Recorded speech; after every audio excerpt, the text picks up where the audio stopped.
Hey guys, this is Mel, and I am back to talk about The Flash, episode 619, titled Success is Assured, which premiered Tuesday, May 12, 2020 on the CW. This is meant to act as the temporary season finale, and it is the last completed episode of the season before production shut down due to COVID-19.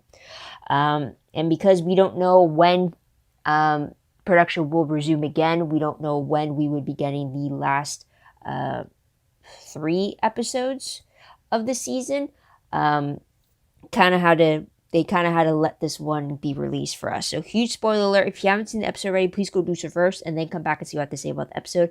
Otherwise, my other video reminders up on screen, so take a moment to remind yourselves of those. I'm going to try to do this in 20 minutes. I don't have the timer this time, but I am going to watch my actual recording clock, and hopefully I don't go past that. So let's dive right in with what happened in this episode. So timeline-wise, Barry says that it's been 24 hours since Eva was last spotted. So I'm assuming it's when he last had his eyes on her, which was presumably at the very end of 6/17 when she was liberated from the Mirrorverse. So there's that. Kind of pans out because at the end of the previous episode, the last scene showed her coming out of this cryo chamber pod thing. So I'm assuming 24 hours between 6/17 and the start of this episode. So there's that. Episode reminder, again, like I mentioned, it's the temporary season finale. I will talk a little bit about where it stands after I go through the what happened portion of this video, give you a little bit of insight on that, and recall what I have read about it in a few interviews that they said about this being the finale due to what's happening with the current pandemic at the moment. But we'll get into that later. Villain of the episode, it would have to be Eva McCulloch herself. She's spearheading the whole attack in this episode. There are a lot of recurring antagonists, but she's the one spearheading the whole thing. So is that. So episode breakdowns, if you will. Again, I try to, now that I'm learning about screenwriting, if you guys haven't checked my other videos out before, in my course that's specifically about TV writing, we started learning about the A, B, and C storylines that each episode in a television series should have. And I'm trying to see if they match up with what I would normally consider to be storylines. So this is what I figured. So there's 2 particular storylines that come out. Maybe up on screen, I'll write down if it actually coincides with what I've been learning in class. But first storyline is Eva's mission to kill Joseph Carver, aka her husband or ex-husband, that is. I don't know. Second storyline is the family reunion that we get with Caitlin and Carla, or Frost and Carla in this instance. And technically the third storyline, I would say, deals with the Mirrorverse in itself. But it's very small, so I'm not going to include it in the usual story breakdowns. But with the first storyline dealing with Eva's mission to kill Joseph Carver, this is what would stereotypically be called the A story. But this one is when we see Eva, pretty much the basics is Eva turns Carver's meta-assassins against him and onto her side.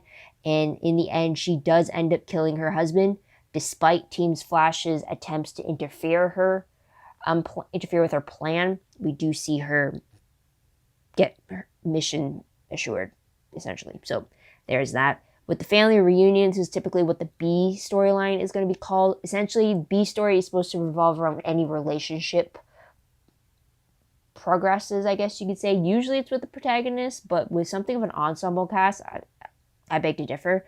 But the family reunion does deal with Caitlin and Carla reuniting, but essentially it's Frost actually reuniting with Carla.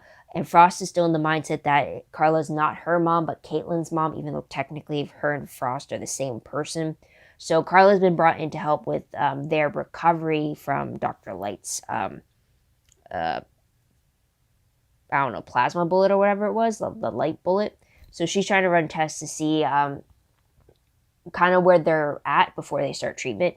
And treatment is to take her to the Arctic so that they can have the optimal parameters, I guess. With this one, B storyline, we do see a bit of a bond forming between Carla and Frost. So that's something there. Now, the last moments of the episode, I would say, pertain to the C storyline, or what I'm considering to be what kind of is not concluded in the episode, or at least it trails on as a cliffhanger to the subsequent episodes. So the last moment of the episode is Iris is able to locate David's location in the Mirrorverse, but in doing so, she reacts harshly to looking at the monitors, which has her disappearing like a mirror fragment in a sense, and then it cuts to black and says to be continued. I don't know if that to be continued was put up because of what's happening with the pandemic, or if that we were always going to get a to be continued at the end of 619 when they had planned out all 22 episodes. So that is something like that. So the C storyline is pertaining to like the fact that Iris is still stuck in the Mirrorverse, and that is a continued problem that we're going to have to see get figured out, or hopefully get figured out. So there's that. Tidbit-wise, though, that I picked up on, Cisco is not actually present in the episode, so that's something right there, which I thought was pretty weird considering this was an episode we saw Caitlin get like a little send-off with each member of the Flash family. Exclusions being Joe because he was a witness protection, and Cisco because he was not there, which I thought was weird. But Caitlin's, or I guess I should say Danielle's, exit in this fashion makes sense because they have to hide the pregnancy. And they did a really good job of doing that in this episode with the camera angles and everything, and blocking her correctly so that either people were covering her or furniture was covering her, or a different camera angle wasn't capturing the belly. So I do commend them on the job well done when it came to that. But yeah, it was a little weird that Cisco wasn't there, especially with Caitlin's predicament. Another tidbit was the fact that Sue's plan to kill Carver in order to free her parents from his blackmail backfires on her when Eva frames Sue as the one who killed Carver in the first place. And while all this is happening, Ralph is continuing to fight for the goodness in Sue, even like kind of hoping she wouldn't kill Carver. I mean, she doesn't end up doing it. She goes back to help save him in the fight scene, but it kind of blows up in her face where now she's accused of being the one who murdered him. So there's that.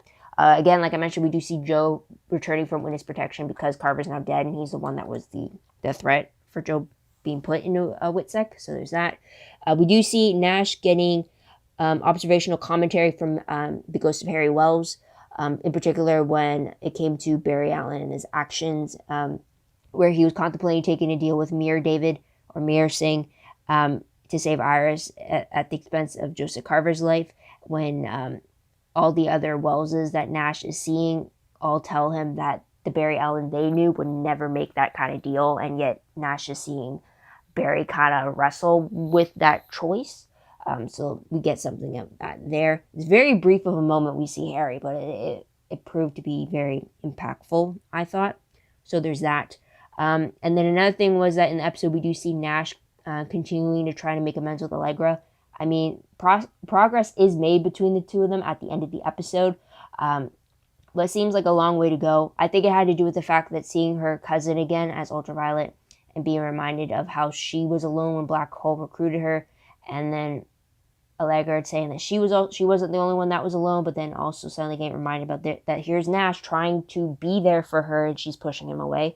I feel like that was kind of like the turning point for her of like, maybe he's not going to be leaving, and like maybe you should give him another chance. And he even tells her that like, I'm not going anywhere, I'm going to be here for you type of thing. So they're both trying. So there's that. That could kind of also count as part of a B storyline because it's part of relationships and stuff. But it's kind of intermingled with A, so that's why I didn't really count it as a separate side thing like I did with the Frost family dynamic. So there's that. Let's move on to most shocking moment of the episode. So I think for me, because this is kind of acting like a finale, the fact that Eva actually killed Joseph is kind of the surprise in itself. Because, like, usually they don't win in the finale. But then if you remember it as a whole, this is only episode 19, and it wasn't meant to be the season finale. So essentially they said that all the post-crisis episodes from 610 to 622, I remember reading that the showrunner kind of treated it as like a mini movie. And that's essentially the case. You have to figure out what your climax for those episodes is going to be, and then you have to work around how you're going to get there, and you got to work around which episodes cover which act. So when they're explaining how when he was explaining how he was fine with 619 acting as the temporary finale, he was explaining how 619 would have initially been the end of Act 2 in this 6B story structure of his. And usually in my class that I've been learning, when it comes to movies, you'd have the climax, which usually happens at the tail end of Act 3, which is fine. And then whatever is happening just at the end of Act 2, whatever outcome you're supposed to get in the climax, that is actually, you're supposed to get the opposite of in that act at the end of Act 2. So essentially, if you're thinking about from 610 to 622, if 619 is supposed to be that end of Act 2 moment where she ends up killing the guy, which is a huge negative against Team Flash, then the climax that they get, usually within the finale episode for the whole season arc, would be a positive, it'd be the win that Team Flash needs. So I'm thinking of it along that way. So when you think about it as a season arc, it's not surprising that 619, she ended up getting a win for herself. Initially, I would have thought that was a win was her escaping the Mirrorverse, but to actually then see her, no, she actually completed her endgame goal. That's her huge win. That was a surprise in itself. But then now it has me wondering, she declared in the episode that Team Flash is not her enemy. She doesn't want to wage war against them. But then Barry goes, no, you killed a man in cold blood. We have problems and we're going to stop you. So now it's trying to figure out, well, how are they going to stop? Well, theoretically, how would they have stopped Eva in episode 20, 21, and 22? That kind of ends her storyline. Because now she's high profile in the media as being returned after 6 years of what she's telling them is being a prisoner of war or being a captive. So it'll be very interesting to see what they had in stand for their version of Act 3 for the season. But I don't know when we're going to get that. I don't know if we're still going to get that before we get the official season 7, or if they're going to somehow reel those out when season 7 would have started. Like if things go back to normal before July and when season 7 would have normally started filming, if that they were going to do the 3 and then do season 7, or if they're just going to merge what they would have done in those 3 episodes into how they start season 7. I don't know how they're going to do it. But it'd be it was definitely a good episode for them to end off of it, because we do have a lot of questions going into it. But yeah, that's a lot longer than I wanted to talk about for Shocking Moments, but I did want to apply my 2 cents, and at least if when I go back on it, show that I've actually paid attention in my class, and I could actually apply what I'm learning to what's actually being done and get an understanding of it. So, hope you guys learned something from that too. Hopefully I regurgitated it properly. But yeah, let's just move on to my favorite moments for the episode. And huge one, I wonder if you guys can actually guess what my actual favorites are. If you've watched enough of my Flash videos and you kind of get the gist of where I'm going with my likes and dislikes, I wonder if you ever predict what I'm going to say or not, and if you actually end up being right or not. I'm interested to know.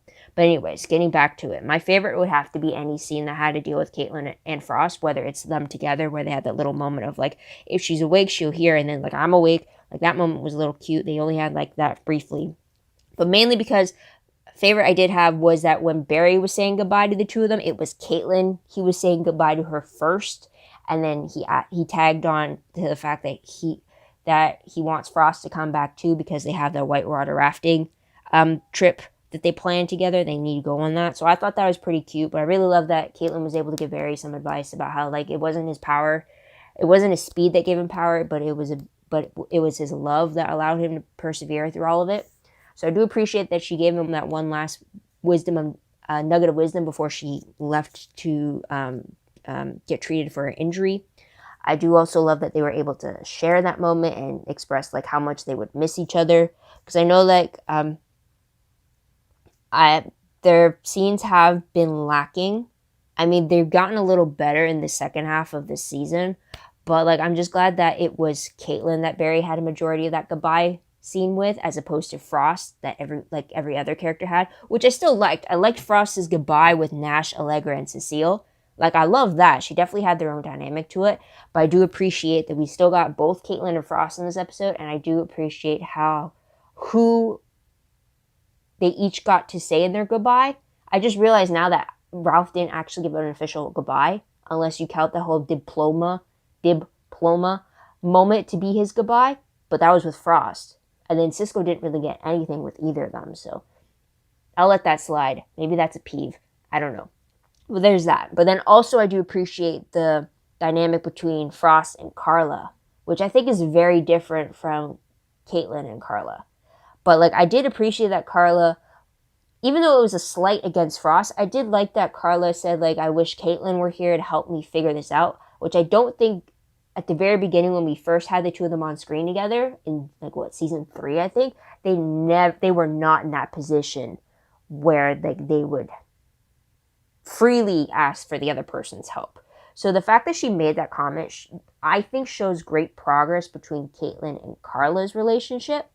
But then to go into Frost and Carla's start of their friendship or relationship or family dynamic, whatever you want to have it, I do like that they're both open to the idea of getting to know each other, and how Frost views Carla as a strong person, and I don't think she blames any fault towards her. And then I do like that Carla recognized that Frost has been there for Caitlin since the very beginning, and she's protected her when Carla couldn't. So I do appreciate that they see each other's strengths, and they were there to kind of support as opposed to tear each other down and start a fight. So I do appreciate that they are good, solid starting grounds, I guess, between them. So I did appreciate that. Another favorite I did have was Nash's brief moment that he got with Harry Wells and his hallucination about the advice about Barry, about how like the Barry Allen I knew would never take that deal, and kind of reaffirming to Nash that like something was off with Barry. And I did like that kind of provoked him to confront Barry about it. So I did appreciate that. It was just great to see the Council of Wells once again, since we haven't seen them since the Exorcism Nash Wells episode with Thawne a while back, because that was before the whole hiatus happened again. So that was a favorite there. I hope we see more returns of the old Wellses as well. So there is that. Also, I'll ask the question now because I'm going to forget later. But does the original Harry Wells of like Earth 1, would his brainwave survive to have mashed with Nash? Or is it because he's dead that's not an option? Because it would have been interesting to know what his dynamic would have been like with Team Flash, even though he died before Team Flash actually got formed. You know what I mean? So that's up in there. And another favorite I did have was the scenes and progression between Nash and Allegra. It was just great to see that he was persistent in trying to show her that he wasn't going anywhere, that he still wanted to be there for her, and that he was trying to right his wrongs with her. And I understand why she's giving him a hard time. I mean, he did lie to her or through omission, so I get it, and it's hard for her to trust. But I do like the fact that she was starting to understand that he was trying to be there for her. He's not going away when there was a moment of difficulty between them. So I do appreciate that she was saying that he was trying to do better for her. So I really like that. I really like that we might see a lot more growth between the two of them. So I do appreciate that. But moving on to top 3 peeve moments, I would have to say the first peeve, or it's more of like a idiotic moment, I guess, is the fact that Joseph Carver thought he was safe from Eva in his panic room when he still had reflective surfaces in the panic room, like that security feed setup. I mean, I kept thinking, are you an idiot? You say that she doesn't know about this place, and yet you know she can travel through mirrors, and yet you still have reflective surfaces in an area you're supposed to be safe. I mean, that was more of like, how dumb can you be type of thing. And it's just, that was a peeve, because it's like, really? Like, I knew she was going to get in there through the TV screen. Even if you locked the place down, if she got in the building, she was going to get through the screen. There's like no question about that. And also another peeve was the fact that Barry thought that he could save Carver by being a human shield, and that would be enough to stop Eva from killing Carver. I mean, I commend Barry for using the amount of speed he had left to kind of be the blockage he tried to be. But, like, at the same time, it's like, what makes you think that that would have been enough? I mean, I understand that maybe his speed wasn't enough to zap in there, get Carver out before Eva realized it, and maybe he only had enough to just get in between her and him with her shard projectiles. But then at the same time, it's like, I'm not surprised that she used the shard from Barry to push through him to get to Joseph. Like, I'm not surprised that that happened. That was kind of like, I'm trying to remember. Oh, it was from from one of the Die Hard movies. I think it's Live Free and Die Hard. It's the one with it was that whole the tech terrorism thing that John McClane had to deal with. I just remember that Maggie Q was in it. But I think I'm remembering it right. But John McClane at the very end, he was held hostage, I believe, against the bad guy.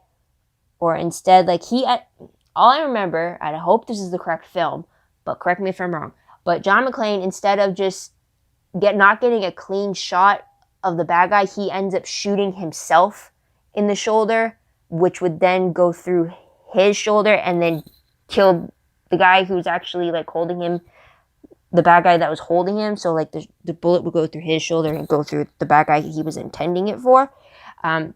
So it just reminded me of that when even though Barry was the shield for Carver, Eva just pushed that shard through Barry and right into Joseph. So it just, like, for me, it was like, I don't know. Barry's speed could have been used a lot better to save Carver, but at the same time, I have to remember, like, Barry doesn't have much speed to waste in this situation. So I can understand that. I mean, I commend Barry for, like, the try, but at the same time, I'm not surprised that it failed. So that was a peeve there. Maybe. I don't know. Maybe I'm being picky. I have no idea. So there's that. I definitely passed the 20-minute mark. But okay, let's go before 30. I'll say that. But let's move on to random questions very quickly. First one. Is Black Hole demolished now that Carver's dead, or is Eva taking control over that as well as McCullen Technologies? That's question there. Second question. Based off of Iris's disappearing act in the final scene of the episode, does that mean that she's the new Eva in the Mirrorverse? And it's I don't know what they call it, the neural dissonance. Is that the reason why now Iris is reacting the way she is? Or is she still connected to Eva, who's stuck in the outside world now? Or is Iris going to develop her own control over reflective surfaces and mirror components or something? Like, what is happening to her? So that's something there. Another question is it correct to assume that Mirror David Singh sacrificed himself to act as, like, a transport vehicle for Eva when she was trying to get into McCullough Technologies? Because if you remember, Barry had that one, as he was trying to get to the sub-basement to restart the defense system, he ran into Mirror Singh. And then before Barry got knocked out, Mirror Singh kind of cracked and kind of fell away, and Eva was in his place. So I'm wondering if that was meant to be, like, his sacrifice, like Camilla had sacrificed herself in 617 to break through Ramsey Rosso's force field. So that's something there. Another question. If we had gotten the remainder of the season, so that is episode 20, 21, and 22, do you think we would see whether or not Carla had developed her own Frosty persona, like it was insinuated as being an option in the last episode she appeared in last year? Or was this meant to be the last time we saw her and Caitlin because of the fact that Danielle had her pregnancy and that was kind of like her temporary leave from the show to account for the maternity leave? Just wondering about that. So I do kind of want to see what Carla's Frosty persona would have been like, and how if she would be more like Icicle or she'd be more like Frost, and how they felt about the dual identity thing. So that's a question there. And the last question I had was, could Eva travel through the reflective surfaces in a watch or in a cell phone, or is that surface too small for her to pass through? Because she was able to pass through a TV screen or a security monitor, so we know she doesn't have to fully fit through the screen at one point, but she just has to get the width of her body through it. But I'm wondering if the cell phone and the watch. I can see the cell phone, maybe she could put her hand through, but she definitely can't put her whole body through unless she can really like miniaturize herself. But a watch, maybe not. I don't know. I don't know what the specificities are that she can do as this meta. So there's that. But I will leave it at that because of the fact that this is meant to be the temporary season finale. There is no prediction to talk about. They didn't film the next episode, so they wouldn't have posted what the synopsis would have been like. And we don't know when episodes are going to resume, nor do we know when production is going to resume. So I'll leave it at that. So what did you guys think of this episode? What did you guys like about it? Do you think it serves as a good temporary season finale or what? Like, what are your predictions about that? Let me know in the comments down below. Love to hear your own thoughts, theories, opinions about all that. Also, don't forget to like this video, subscribe to my channel, check out my other videos if you haven't done so already. If you want, check out my Tumblr page. Link for that is down below. I read blog promos, web clips, quotes, gifs, synopses, news, all that good stuff, all found in one place. Go check that out. I am behind. I try to keep up at the very beginning of this whole pandemic back in March, but then school started picking up through online delivery, so I'm a little swamped with that. As you can tell, I'm trying to put my knowledge to practical use. But yeah, so that's a little delay there. Same could be said about my WordPress account. Link for that is down below. It's a little more organized, a little more detailed, but still work in progress.